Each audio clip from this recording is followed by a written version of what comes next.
I've always enjoyed Remedy's games, from Max Payne to Alan Wake and Quantum Break. All of them are very unique and fun to play. In a way, they have created a new subgenre, and I respect them for not being afraid of trying new things. So when a Control came out, it was not a matter of if, but rather a matter of when I will be playing, and now seemed like the right time for me. When it comes to ultra-wide support, the game is quite strange. It supports 21:9 natively, but if you want to play 32:9, you're going to need special fixes for that. I'm recording this footage on 21:9 since it's much more widespread, but once I have enough recorded material, I usually switch to 32:9, which happened with this game as well, in order to have the game cover the full extent of my screen. The fix is not difficult to get working, and it only takes about 2 minutes once you have downloaded both files that you will need. It's not so bad. It's time to talk about the game itself, however. You are Jesse Faden, and it all starts with you entering the Federal Bureau of Control. It's an institution dedicated to securing and researching paranormal activities and most of all,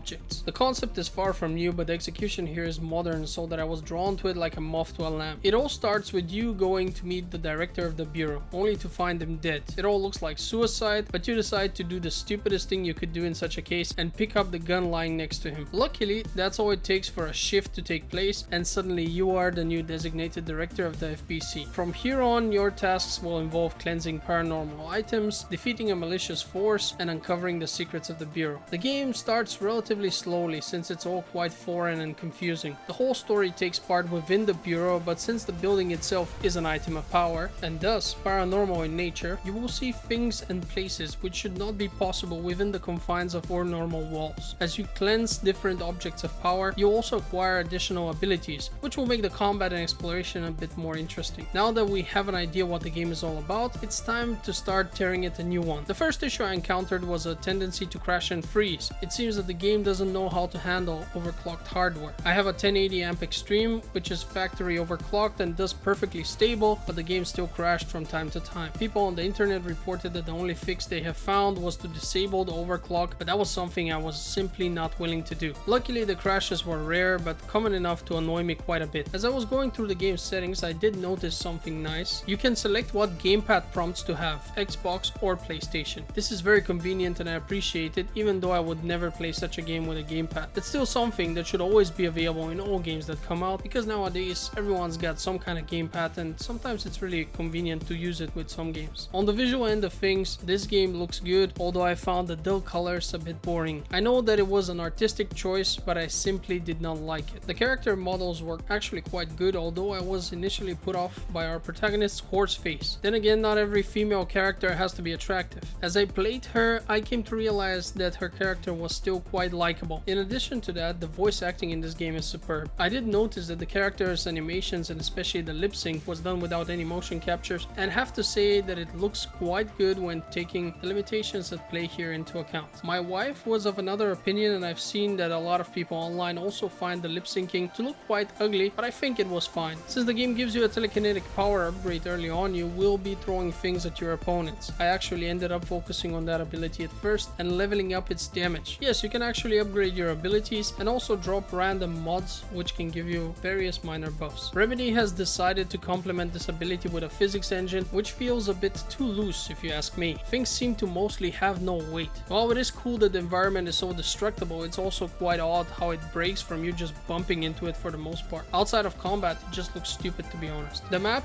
is fairly open, and while the game guides you by telling you the general location of your objective, you can still walk around and explore for a bit. There are hidden collectibles in the form of written documents which tell you more about the world and its story. You can even find a bunch of video recordings which are quite fun to watch. The issue I have here is that the developers have determined where you can go in very cheap ways. First and foremost, you need key cards in order to be able to open many doors. This reminds me of the days of Doom and other such games. Then there are some places which are intentionally positioned high so that you cannot reach them before you actually acquire the flying ability. It's weird because this is the case even if you have a side quest which clearly tells you to go past a huge chasm. Jessie in this case simply comments that she has no idea how to pass it, but I would have needed a bit more obvious of a hint for me to be aware that I'm wasting my time and I'm supposed to come back later. You see, there are puzzles that come up in the game and you do have to somehow think of circumventing some sort of obstruction. You sometimes have to insert a battery somewhere in order for a machine to work or something like that. So the thought of just not being able to get to the objective is unfamiliar at this point. Luckily, we live in modern times and I can simply Google search everything that seems to be impossible, and